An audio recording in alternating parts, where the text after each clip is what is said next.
Summary. Let us summarize what we have learned. The high inflation rate and the shearing high of imports in the country seized the economic progression of the country.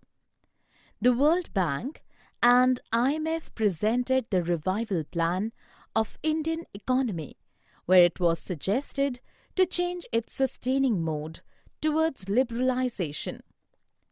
In domestic level, the industrial deregulation and private ownership were encouraged, and by the external mode, foreign investment and import liberalization had been done as some salient steps of reform.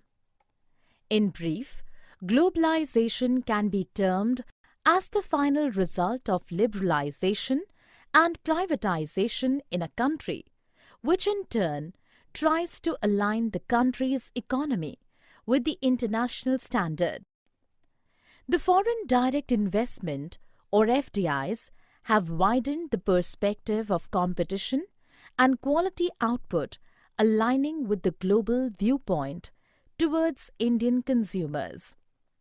The objective of World Trade Organization, or WTO, is to secure a constructive trade regime throughout the world in order to ensure the optimum utilization of world resources.